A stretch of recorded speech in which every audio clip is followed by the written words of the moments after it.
चलो आ जाओ सब लोग।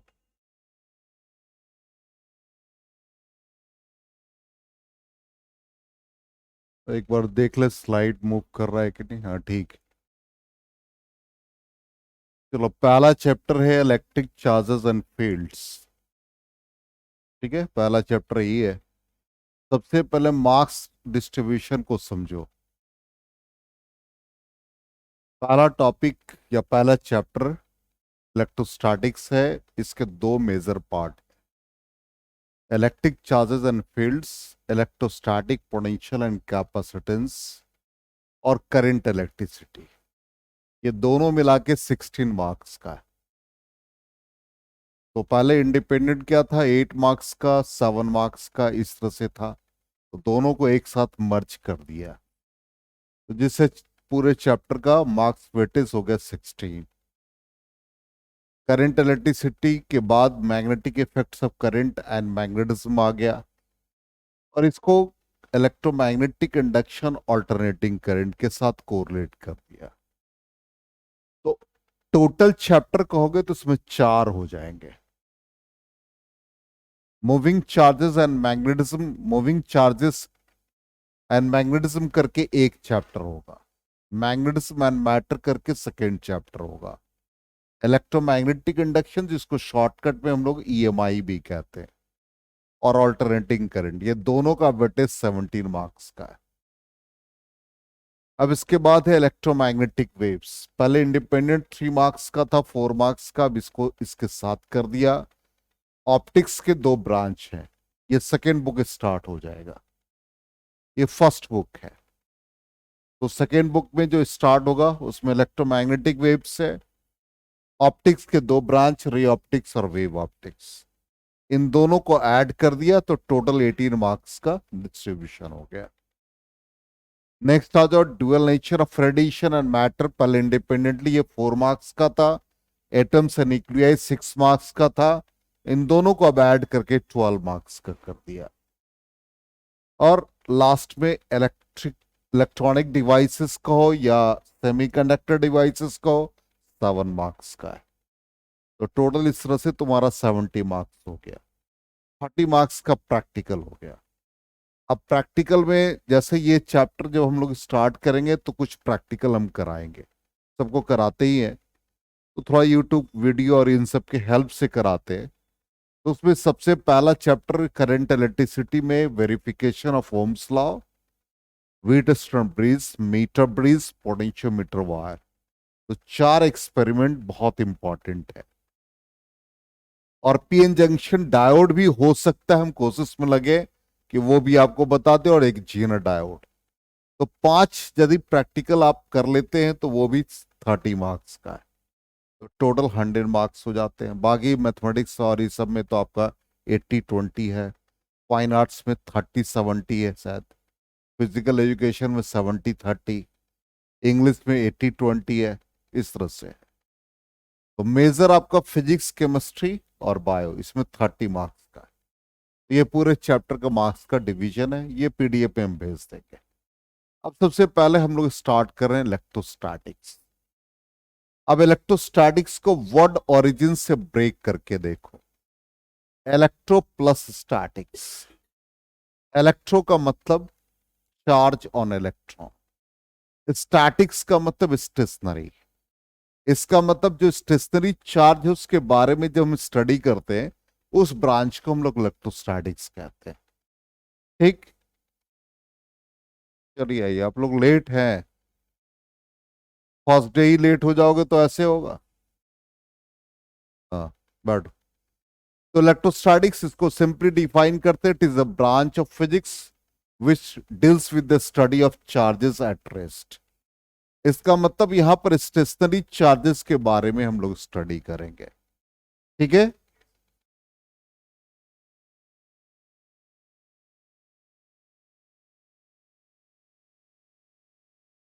बैठो बैठो।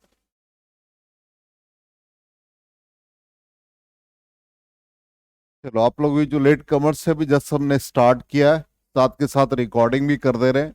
जिसका क्लास छूटा रहेगा उसको दिक्कत नहीं होगी, यूट्यूब चैनल पे आप चले जाइएगा, देख लीजिएगा।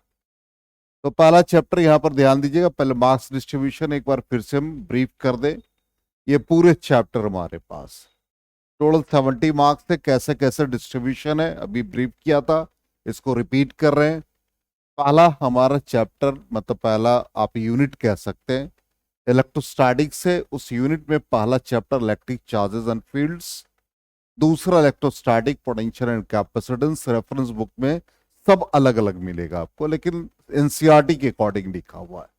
तो पहले ये दो मेजर चैप्टर हो गए और एक करंट इलेक्ट्रिसिटी इंडिपेंडेंट चैप्टर जिसमें इलेक्ट्रिकल डिवाइसेस में आ जाता है।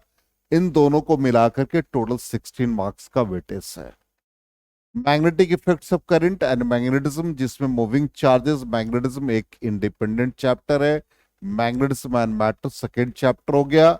इलेक्ट्रोमैग्नेटिक इंडक्शन इंडिपेंडेंट चैप्टर है। ऑल्टरनेटिंग करंट इंडिपेंडेंट चैप्टर है। इन दोनों को मिला के 17 मार्क्स का वेटेज है। इलेक्ट्रोमैग्नेटिक वेव्स इंडिपेंडेंट चैप्टर है। जो अभी आप वेव्स और ऑसिलेशन पढ़े हो उसमें इसका बहुत यूज है। इलेक्ट्रोमैग्नेटिक इंडक्शन ऑल्टरनेटिंग करंट में भी वेव्स ऑसिलेशन का यूज है। अब उसके बाद ये तो पूरा हो गया 17 मार्क्स का। तो इलेक्ट्रोमैग्नेटिक वेव्स और ऑप्टिक्स के दो ब्रांच हो गए, रे ऑप्टिक्स, वेव ऑप्टिक्स। तो रे ऑप्टिक्स इनफैक्ट 11th का सिलेबस पहले था, लेकिन ये 12th में ही बोर्ड में पूछा जाता है। तो रे ऑप्टिक्स और वेव ऑप्टिक्स दोनों मिला के ऐसे बुक में दे रखा है, रेफरेंस बुक में 14 मार्क्स। और इसमें डिस्ट्रीब्यूशन नहीं है, कंबाइंड है। तो कंबाइंड आपका है 18 मार्क्स। इसलिए इसमें ये आप नहीं कह सकते कि इलेक्ट्रोमैग्नेटिक 3 नंबर का ही पूछेगा। ये आपका यदि आप ब्रेक कर दे इसको तो ये 14 मार्क्स का, तो 7-7 ऐसा नहीं होता है। ये कंबाइंड चैप्टर का इफेक्ट है, तो ये 18 मार्क्स का होगा। नेक्स्ट आ जाएंगे आप dual nature of radiation and matter, जिसमें कि एटम्स और न्यूक्लियाई को ऐड कर दिया तो दोनों 12 मार्क्स के हो गए। और लास्ट में इलेक्ट्रॉनिक डिवाइसेस जिसको सेमीकंडक्टर डिवाइसेस सबसे छोटा चैप्टर है, ये 7 मार्क्स के। अब बिहार बोर्ड में जो सिलेबस है पूरा वाइड रेंज में, जिसमें कम्युनिकेशन सिस्टम को भी ऐड कर दिया है, जो आपको बीटेक के फर्स्ट ईयर में इलेक्ट्रॉनिक स्पेशलाइजेशन में पढ़ना है। तो वो बिहार बोर्ड का सिलेबस थोड़ा वाइड रेंज का है। इसमें कुछ पार्ट डिलीट है, लेकिन वो डिलीटेड पार्ट ऐसा नहीं है, आता ही है एंट्रेंस में, इसलिए सारे पार्ट को हम पढ़ाएंगे। और इलेक्ट्रॉनिक डिवाइसेस के साथ कम्युनिकेशन भी हम ऐड कर देंगे। 1-2 क्वेश्चन कम्युनिकेशन का रहता है, एंट्रेंस में भी रहता है, उस जानकारी होनी चाहिए। ये पूरे मार्क्स का डिस्ट्रीब्यूशन, इसको नोट करने की जरूरत नहीं, हम पीडीएफ भेज देंगे। जहां नोट करने की जरूरत है वो नोट कराएंगे। जल्दी आओ, लेट हो। चलिए, तो पहला इलेक्ट्रोस्टैटिक्स। तो इलेक्ट्रोस्टैटिक्स को वर्ड ओरिजिन से हमने ब्रेक करके लिखा है इलेक्ट्रो प्लस स्टैटिक्स। इसका मतलब फिजिक्स का ऐसा ब्रांच जिसपे हम लोग स्टेशनरी चार्ज के बारे में स्टडी करते हैं। चार्ज स्टेशनरी है। अभी क्लासरूम में हम लोग आए एक कंडक्टर में, अब चार्ज का मतलब क्या है? आप फ्री इलेक्ट्रॉन्स भी समझ सकते हैं उसको, लेकिन वो स्टेशनरी है, मतलब इसका मतलब उसको हम फील्ड नहीं दे रहे हैं। तो इसके बारे में हम लोग स्टडी करेंगे। अब उससे हम लोगों को मिलेगा क्या? सबसे इंपॉर्टेंट फैक्टर ये। तो हम लोग सिंपली एक कॉन्सेप्ट देखते हैं कि जैसे मान लो कि एक पॉजिटिव चार्ज है, प्लस क्यू है, इसके नियर बाई अनदर एक प्लस क्यू चार्ज है। तो हम लोग जानते हैं कि दोनों के बीच में रिपल्सन होता है। तो रिपल्सन हो गया, तो एक इंटरेक्शन ये हो गया। इसी तरह से एक पॉजिटिव चार्ज होगा और नेगेटिव चार्ज होगा, इन दोनों के बीच में अट्रैक्शन ये हो सकता है।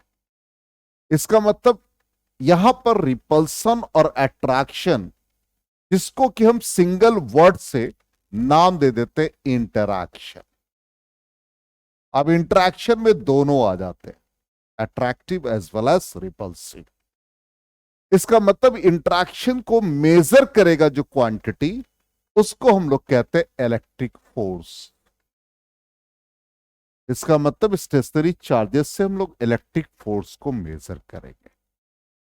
अब मान लो कि एक चार्ज प्लस क्यू है, अब इसके नियर बाई एक अनदर स्मॉल चार्ज रखा, मान लो प्लस क्यू आई, साइज इसका स्मॉल। अब इसने इस चार्ज को अपनी तरफ अट्रैक्ट किया या रिपेल किया। अट्रैक्ट किया तो ऑब्वियसली यहां पर नेगेटिव होगा, तो यहां पर रिपल्सन हुआ। इसका मतलब इस चार्ज ने इसके इफेक्ट को मेजर किया। इसका इफेक्ट कहां तक है वो मेजर किया, तो एक रेंज को डिफाइन करता है। रेंज को डिफाइन कर रहा है, इसका मतलब कि स्पेस के अराउंड जो आपने फोर्स ऑफ इंटरैक्शन को मेजर किया उसको हम लोग फील्ड कहते हैं। तो दो क्वांटिटी बन गया, फोर्स, फील्ड। अब थर्ड क्वांटिटी मान लो कि ऐसे ही है, प्लस क्यू चार्ज है और दूसरा plus Q charge, capital Q charge. इन दोनों के बीच के इंटरैक्शन को आपने देखा, रिपल्सन होगा। अब एक्सटर्नल फील्ड अप्लाई करके आप इस चार्ज को इसके नियर ला दो और इस चार्ज को इसके नियर ला दो। इसका मतलब additional amount of work has to be done. दोनों के बीच में आपने क्या किया, पहले इतनी दूरी थी, उसको नजदीक लाया तो एक अमाउंट ऑफ वर्क किया। अमाउंट ऑफ वर्क को हम लोग फिजिक्स के टर्म में कहते पोटेंशियल, नहीं कहते बोलचाल की भाषा में। देखो वो स्टूडेंट बड़ा अच्छा, उसको पोटेंशियल ज्यादा पढ़ने का, बोलचाल की भाषा में कहते हैं। इसका मतलब है कि उतना ही टाइम ड्यूरेशन में वो ज्यादा अमाउंट ऑफ वर्क करता है। इसका मतलब यहां पर स्टेशनरी चार्जेस से हम लोगों ने क्या क्या देखा, फोर्स, फील्ड्स और पोटेंशियल। ये पूरे स्टेशनरी चार्जेस में यही तीन क्वांटिटी का सबसे इंपॉर्टेंट रोल होगा। ठीक, तो पहला क्या होगा, electrostatics. It is a branch of physics which deals with the study of charges at rest. दूसरी तरह से डिफाइन कर सकते हो, it is the branch of physics which deals with the study of forces, fields and potentials arising from the static charge. समझ में आ गया clearly? चलिए, तो यही हम लोग एक रफ कैलकुलेशन किया और यहां पर यही आपके स्क्रीन पर है पहला डेफिनेशन। और दूसरा हमने क्या कहा, deals with the study of forces, fields and potential arising from the static charges। यहां तक क्लियर है 100%? कोई डाउट किसी को? नहीं। अब यहां पर देख ले हम फोर्स को मेजर कैसे करते हैं। तो बेसिकली हमारे पास चार फोर्सेस हैं, gravitational force, electromagnetic force, nuclear force, weak force. चारों के बारे में पता है? सबको पता होगा थोड़ा बहुत। तो gravitational force between two masses, between two point masses, big mass के लिए नहीं, पॉइंट मासेस के लिए। ठीक, इलेक्ट्रोमैग्नेटिक, इलेक्ट्रिक प्लस मैग्नेटिक, जहां इलेक्ट्रिक फील्ड भी हो और मैग्नेटिक फील्ड हो। थर्ड क्या है, वीक फोर्स, जहां पे प्रोटॉन से न्यूट्रॉन का फॉर्मेशन, न्यूट्रॉन टू प्रोटॉन, वहां पर वीक फोर्स लगते हैं। ठीक, D nuclear force between the nucleons, proton proton, neutron neutron, electron electron. ठीक, अब चार बेसिक फोर्सेस हैं जिसमें पार्टिकल एक दूसरे से इंटरैक्ट करता है। अब यहां पर एक हम आपसे सवाल पूछ रहे हैं, मान लो एक इलेक्ट्रॉन है और एक इलेक्ट्रॉन, इन दोनों के बीच के डिस्टेंस को हमने एज्यूम कर लिया 1 मीटर। कितना फोर्स होगा? फोर्स हम लोग निकालने जा रहे हैं। अभी तो कोई नया फोर्स नहीं, अभी तो हम लोग 11 से 12th में इंटर किए। तो मान लो कि हम force between to charge particle निकालना चाहते हैं। तो अभी इलेक्ट्रिक फोर्स तो पढ़ा नहीं है, अभी तक तो हम लोग ग्रेविटेशनल फोर्स पढ़ के आ रहे हैं। तो ऑब्वियसली इन दोनों के बीच इंटरैक्शन है, तो इंटरैक्शन से रिलेटेड अभी तक हम लोगों ने न्यूक्लियर फोर्स का कोई फॉर्मूला नहीं पढ़ा आपने। ठीक, वंडरवाल फोर्स का इक्वेशन जानते हो। ठीक, उसको कैलकुलेट करना उतना इजी तो नहीं है आपके लिए। तो अभी आपने क्या पढ़ा, जस्ट ग्रेविटेशन में ग्रेविटेशनल फोर्स पढ़ा। इन दोनों के बीच के फोर्स को हम मेजर करके देखते हैं। क्या है फोर्स का formula? G, mass of electron mass of electron R square. G का वैल्यू कितना? 6.67। 10⁻11। Mass of electron 9.1 into 10⁻31। ठीक। तो Me इंटू एमई, तो दोनों का प्रोडक्ट हो गया। और यहां पर 1 मीटर रखा डिस्टेंस। ये कैलकुलेट करके देखते हैं तो 5.5 इंटू 7 10⁻73 न्यूटन। क्या इतना फोर्स से आप दो चार्ज पार्टिकल के बीच का इंटरेक्शन मेजर कर सकते हो? ये फोर्स महसूस होगा आपको? इसका मतलब ग्रेविटेशनल फोर्स क्या हो गया? नेग्लेक्ट हो जाता है। तब एक नए फोर्स का एग्जिस्टेंस होता है और उसी फोर्स को हम लोग कहते हैं इलेक्ट्रिक फोर्स। हमने एक एग्जाम्पल दिया कि दो चार्ज पार्टिकल में दो इलेक्ट्रॉन को 1 मीटर के डिस्टेंस पे रखा और उनके बीच के इंटरेक्शन को मेजर करने के लिए हमने ग्रेविटेशन फोर्स का फॉर्मूला लगाया। और फॉर्मूला लगाने के बाद देखा कि इसका इफेक्ट नेग्लिजिबल है। इसका मतलब ये फोर्स दो चार्ज पार्टिकल के इंटरेक्शन को मेजर नहीं कर सकता है। तब एक नया फोर्स का एग्जिस्टेंस होगा और उसी फोर्स का नाम है इलेक्ट्रिक फोर्स। अब इलेक्ट्रिक फोर्स के लिए तो मास नहीं लिखेंगे, तो फिर क्या होना चाहिए? चार्ज होना चाहिए। तो F इज इक्वल टू, अब इसका न्यूमेरिकल वैल्यू हम लोग आगे सीखेंगे, लेकिन यहां पर हम आपके लिए एक एग्जाम 10⁹, ये कांस्टेंट का वैल्यू 9 इंटू 10⁹, और चार्ज ऑफ इलेक्ट्रॉन यहां डालेंगे, चार्ज ऑफ इलेक्ट्रॉन डालेंगे, और ये distance between the two electrons. तो ये नया फोर्स आ जाएगा जिसका नाम क्या है? Electric force.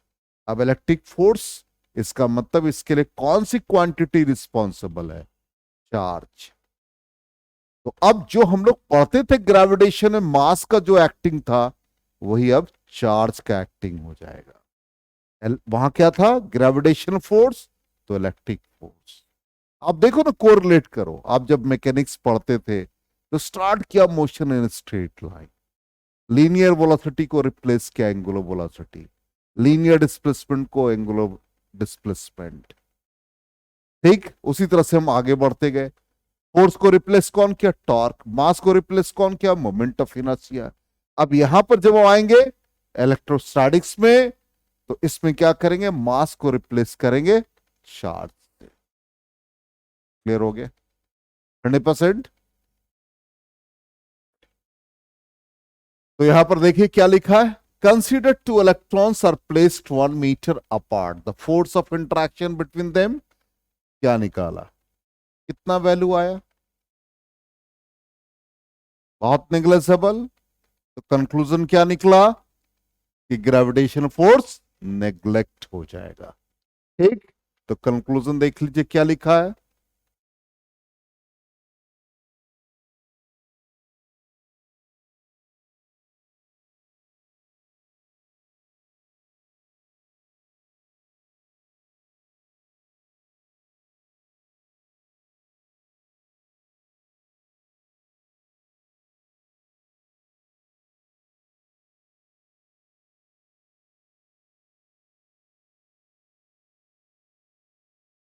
क्लियर? 100%।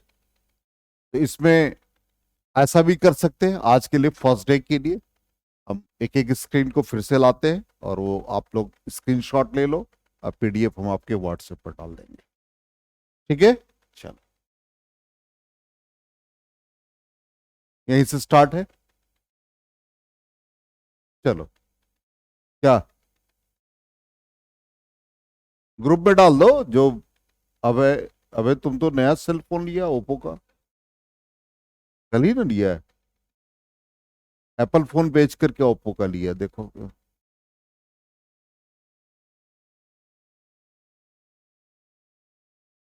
आज के लिए फर्स्ट डे PDF भेज देंगे, अभी ग्रुप में डाल देंगे।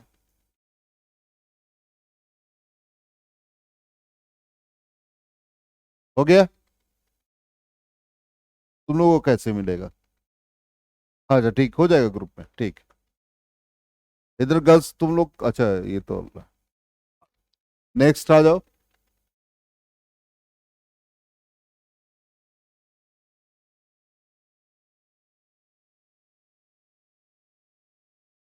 हो गया?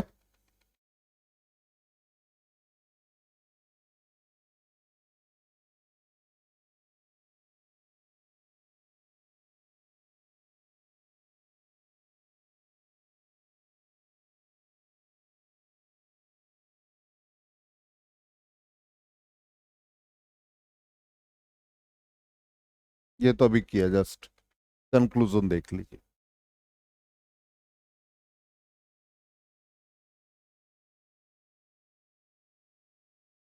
अब आ जाए पहली क्वांटिटी, चार्ज।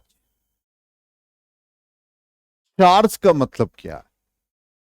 तो सिंपली लिखता है कि किसी भी मैटर की एक ऐसा प्रॉपर्टी जिससे हम लोग इलेक्ट्रिक फील्ड और मैग्नेटिक फील्ड को प्रोड्यूस भी कर सकते हैं, और हम कह सकते हैं कि एक्सपीरियंस्ड। इसका मतलब क्या है? सिंपली अभी जस्ट हमने कहा कि जब भी चार्ज स्टेशनरी होगा तो इसके बारे में स्टडी करते हैं तो इलेक्ट्रोस्टैटिक्स। तो ऑब्वियसली इलेक्ट्रोस्टैटिक्स, तो ये चार्ज जब मोशन में आएगा तो ब्रांच अलग हो जाएगा। इसलिए पहले स्टेशनरी चार्ज के बारे में पढ़ेंगे तो इलेक्ट्रोस्टैटिक्स हो जाएगा। चार्ज जब मोशन के बारे में पढ़ेंगे तो करंट इलेक्ट्रिसिटी हो जाएगा। अब जब चार्ज मोशन में होगा तो मैग्नेटिक फील्ड प्रोड्यूस करेगा, तो मैग्नेटिक इफेक्ट आ जाएगा। एकदम सीक्वेंस वाइज चलेंगे हम लोग। तो अभी स्टेशनरी चार्ज है, इसका मतलब है ओनली इलेक्ट्रिक फील्ड। तो जब चार्ज स्टेशनरी है तो एक फील्ड प्रोड्यूस हुआ, नाम हो गया इलेक्ट्रिक फील्ड। ठीक। अब चार्ज जब मोशन में हो जाएगा तो नाम आ जाएगा मैग्नेटिक फील्ड। ठीक। अब इसी से इसको आपने डिफाइन कर दिया, तो क्या बना definition? It is the property associated with matter due to which it produces electric field and magnetic field. तो जब स्टेशनरी रहेगा तो ओनली इलेक्ट्रिक फील्ड, और जब मोशन में रहेगा तो electric field as well as. इसलिए हम लोग इलेक्ट्रोमैग्नेटिक वेव्स कहते हैं। इसका मतलब जब एक चार्ज पार्टिकल को एक्सलरेट करते हैं तो इलेक्ट्रोमैग्नेटिक वेव्स का रेडिएशन होता है, क्योंकि accelerated charge always radiates energy, और वो energy in the form of electric field as well as magnetic field. समझ में आ गया चार्ज का डेफिनेशन? क्लियर? तो इसका भी स्क्रीनशॉट लेते चले। आज के लिए सर फर्स्ट डे है।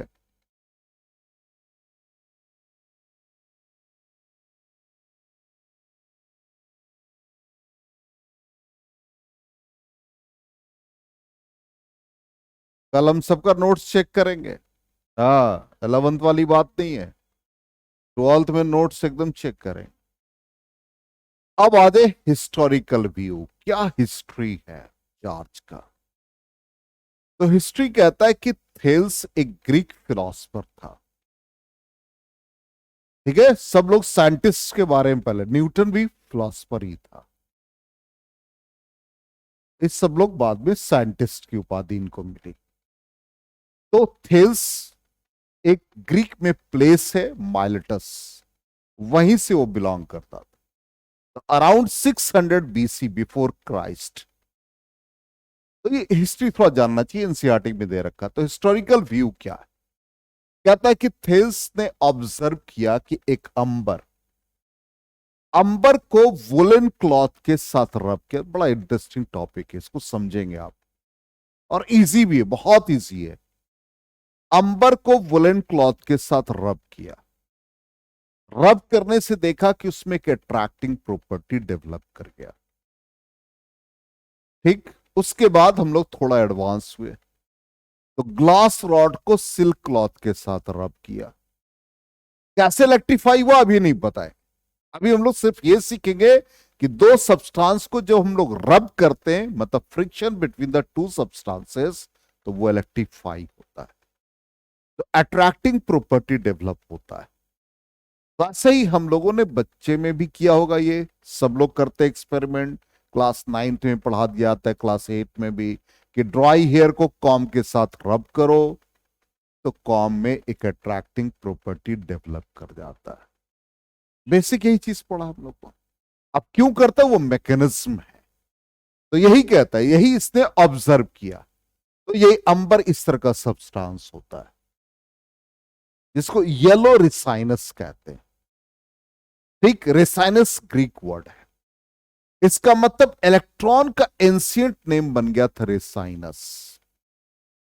इलेक्ट्रॉन बाद में, पहले रिसाइनस, और वो भी रिसाइनस वर्ड कहां से लिया, अंबर से लिया।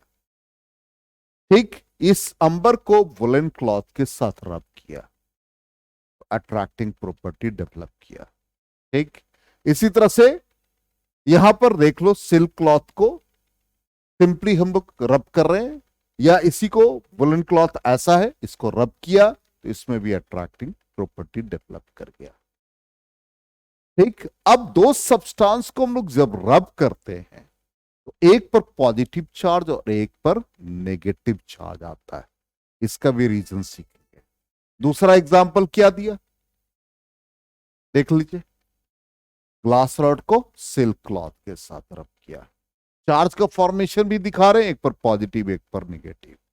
इसी तरह से कॉम को भी आप रब करेंगे तो इस पर भी अट्रैक्टिंग प्रॉपर्टी डेवलप कर जाएगा।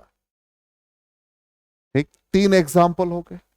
तो कंक्लूजन क्या मिला, अंबर, ग्लास रॉड और कॉम ये इलेक्ट्रीफाई हो गए।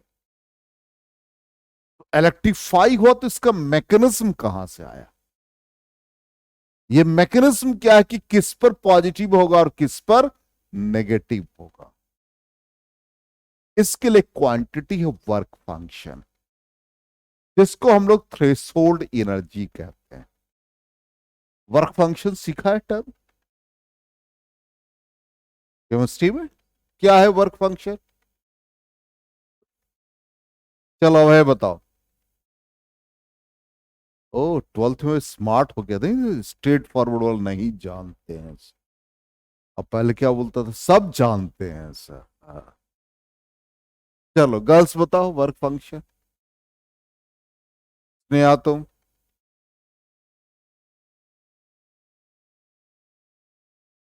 तुम बोलो,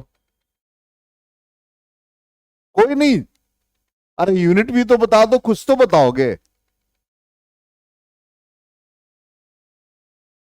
राम गणेश,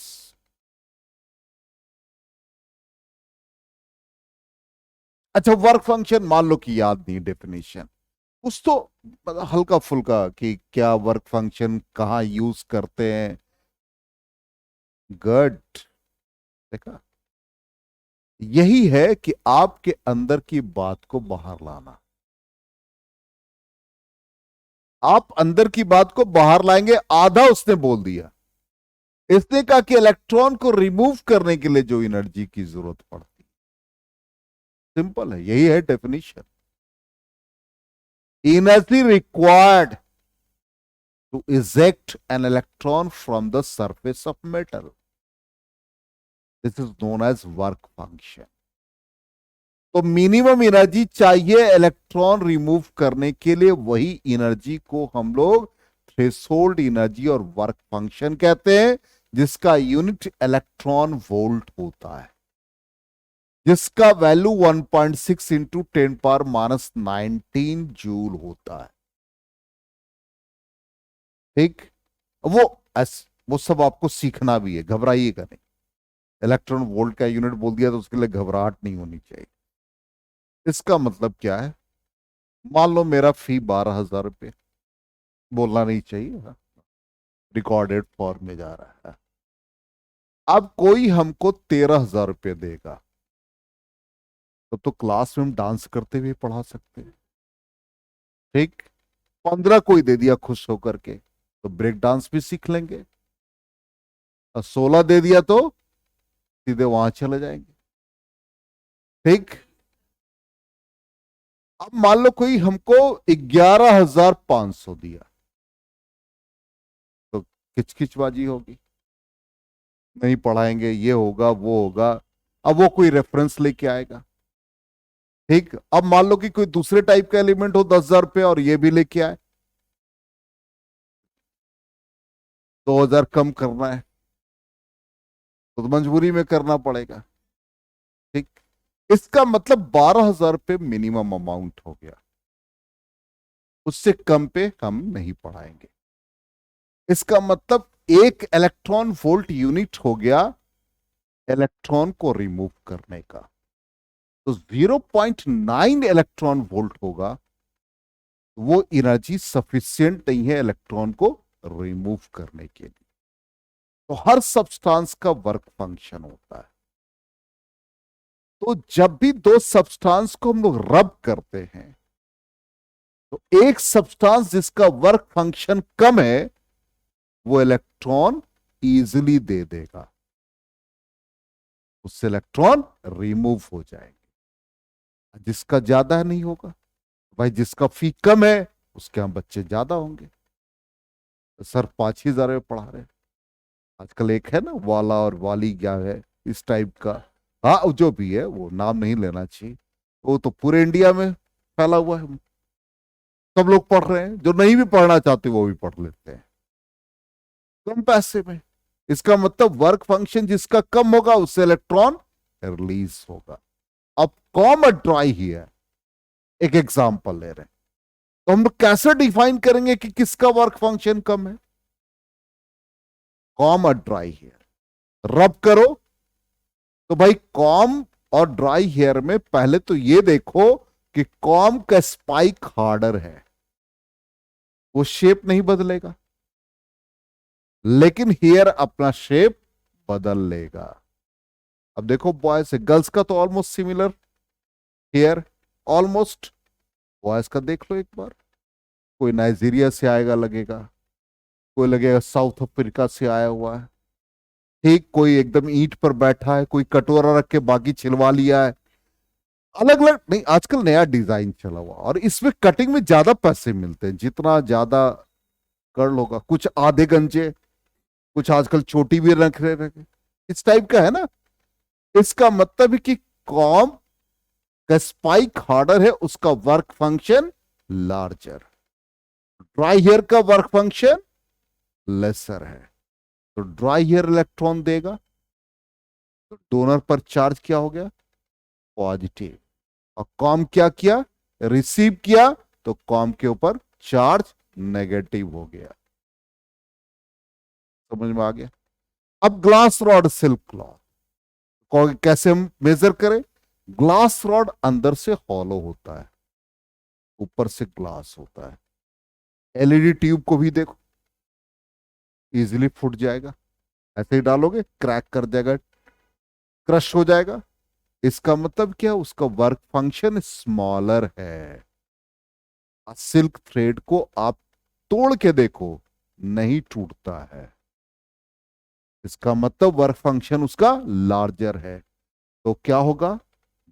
डोनर कौन हो गया? ग्लास। ठीक। सिल्क क्लॉथ क्या होगा? समझ में आ गया? 100%। तो इस तरह से दो पेयर बनाए जाते हैं। तो मैकेनिज्म भी समझ में आ गया। तो पहला हम लोगों ने कितना एग्जाम्पल देखा, ये देखिए, पहले स्टार्ट कर दे वहीं से, हिस्टोरिकल व्यू में। यही था हमारा हिस्टोरिकल व्यू, इसका स्क्रीनशॉट ले लीजिए। ठीक है, फिगर नहीं ड्रॉ कीजिएगा, फिगर नहीं, सिंपल स्टेटमेंट। ये सब कॉन्सेप्ट है। हाँ, सब बता रहे, अभी जस्ट बता रहे। ये पूरा आप जब कंप्लीट कर ले क्लास को, तो हम बताएंगे नोट्स कैसे बनता है। हाँ? अच्छा, ओ मेरा ही फोटो आ जाएगा। कोई इसका फोटो ले लो ना, और इसको स्कैन करते रहो, अपने आप सब कुछ हो जाएगा। कोई तैयार ही नहीं है लेने को, कोई तैयार नहीं है, और हम तैयार हैं सब कुछ देने को।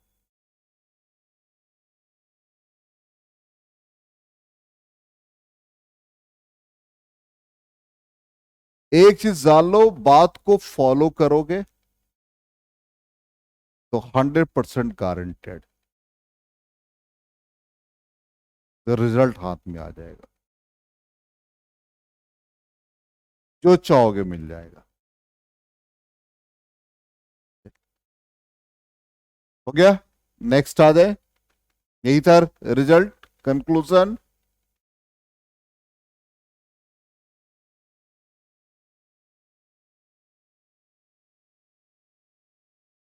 चलिए, ये तो फिगर है। अब मैकेनिज्म कोई भी एक बार पढ़ लो, देखो एक एक लाइन, और जहां समझ में नहीं आया पूछो उनसे।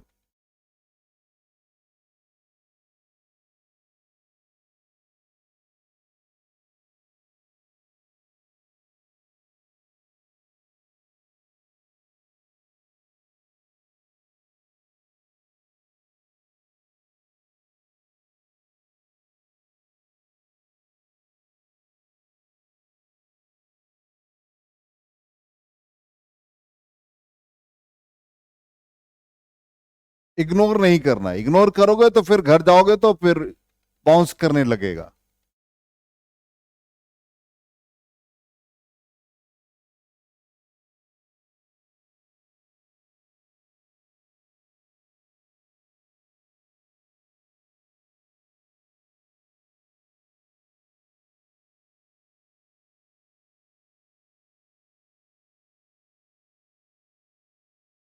क्लियर, 100%।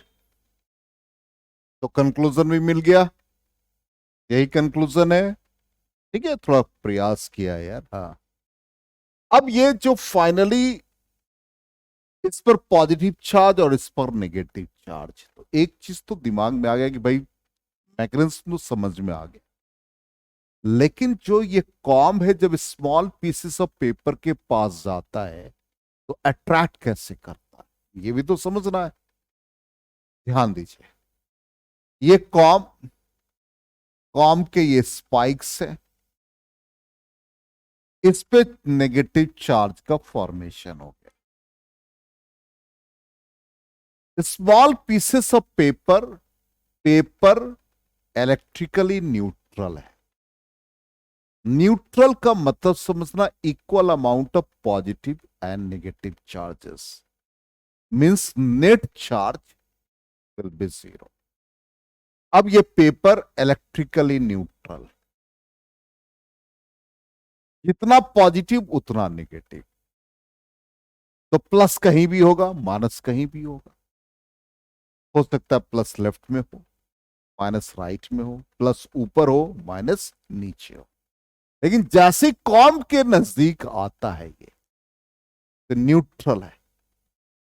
तो कॉम इसके नियरर फेस पर, ये इंडक्शन प्रोसेस से आगे पढ़ेंगे, पॉजिटिव चार्ज को इसके नियर बाई डेवलप कर देता है, और जो इंटायर इसके नेगेटिव चार्ज है ये इस तरफ शिफ्ट हो जाएगा, क्योंकि इन दोनों के बीच रिपल्सन होगा और इन दोनों के बीच अट्रैक्शन होगा। समझ में आ गया? क्लियर? इसलिए ये इलेक्ट्रिकली न्यूट्रल पेपर को अट्रैक्ट कर लेता है, और ये जो अट्रैक्शन होता है या इन दोनों के बीच का इंटरेक्शन है वो बहुत कम देर के लिए होता है। ऐसा नहीं कि काफी टाइम हो। टेम्पोररी इलेक्ट्रिफिकेशन कहते हैं इसको, नॉट परमानेंट। समझ में आ गया? क्लियर? 100%। मैकेनिज्म समझ में आ गया, कैसे अट्रैक्शन हुआ? हाँ। हम्म। सबका पेयर बना हुआ, पेपर के साथ ही होगा, ड्राई हेयर होगा, गीले बाल में नहीं हो सकता, क्योंकि ड्राई हेयर में फ्रिक्शन की जरूरत पड़ेगी। Without friction, without rubbing, electrification नहीं। तो हम लोग पहला इलेक्ट्रिफिकेशन पढ़ रहे हैं अभी, बाई फ्रिक्शन। समझ में आ गया? तो यहां पर मेथड्स ऑफ चार्जिंग क्या पढ़ा पहला? बोलो। फ्रिक्शन। ठीक, इसका भी स्क्रीनशॉट ले लीजिए।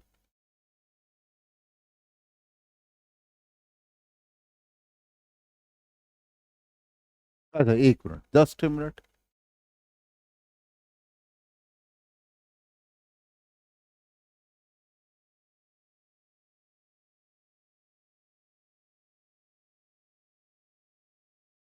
हो गया।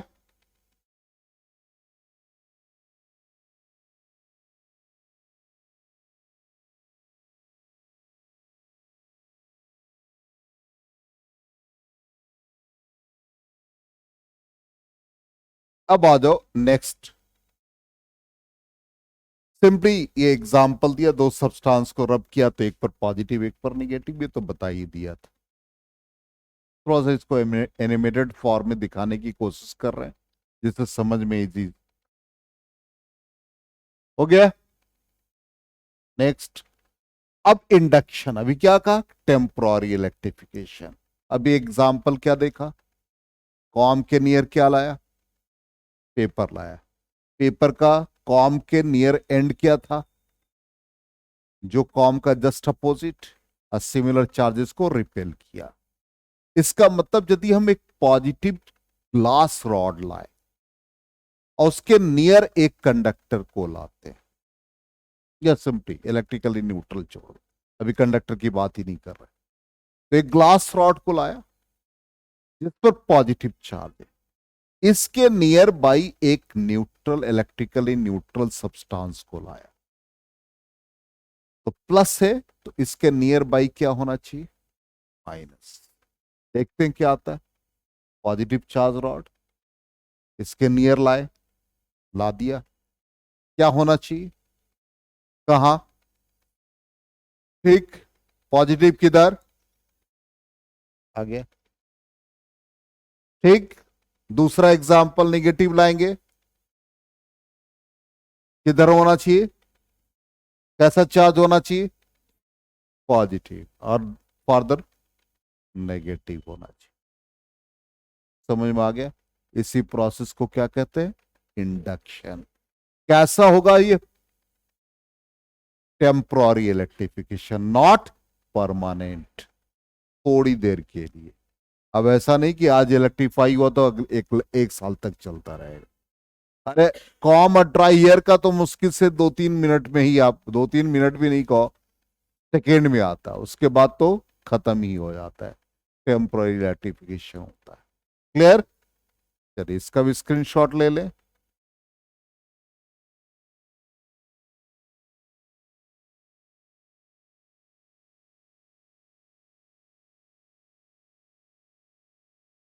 अब पहला क्वेश्चन हमारा एनसीईआरटी का आता है, ध्यान से।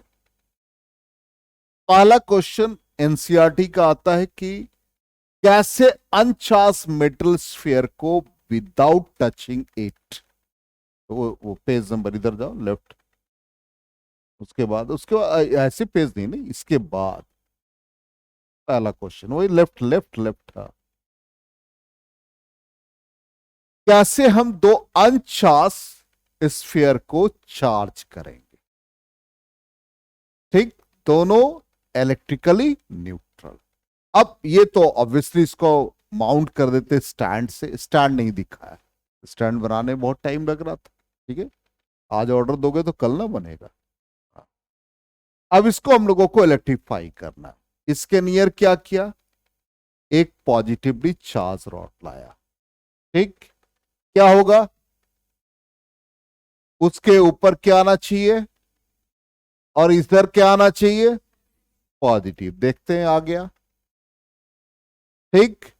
अब थोड़ा इनको हम सेपरेट कर दें, क्योंकि जो चार्ज का इसके ऊपर ये जो फॉर्मेशन हुआ वो, और इस पर जो पॉजिटिव चार्ज का फॉर्मेशन हुआ वो डिस्टर्ब ना करे, तो इसको आप लोग होल्ड करके रखेंगे और इसको थोड़ा सा दूर कर देंगे, थोड़ा दूर कर दिए।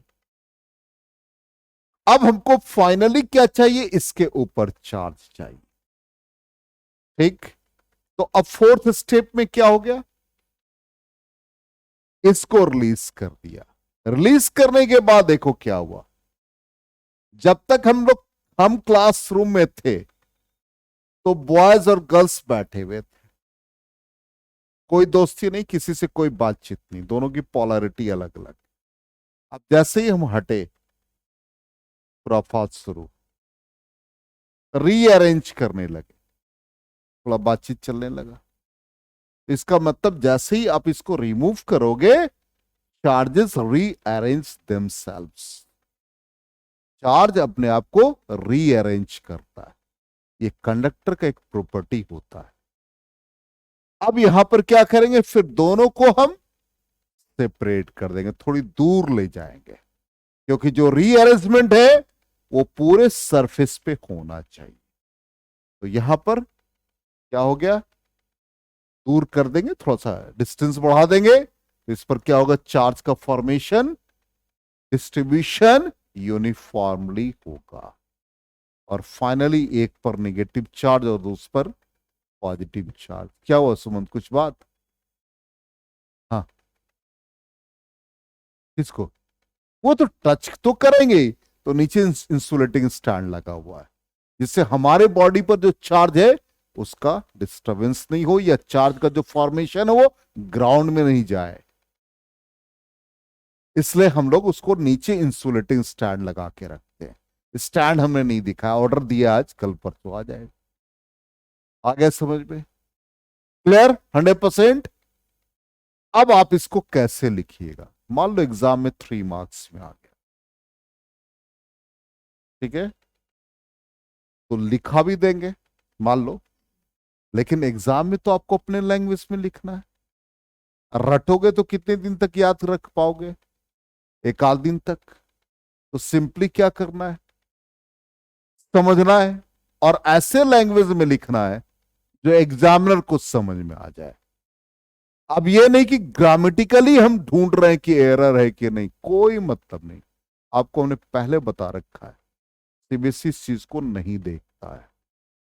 सिंपली, अरे सुमन ध्यान दे दो, 12th आ गया बेटा। हाँ, सिंपली क्या, कंसीडर 2 अनचार्ज्ड स्फीयर, पहला लाइन खत्म, ठीक। सिंपली सेकेंड वाला स्टेप क्या है,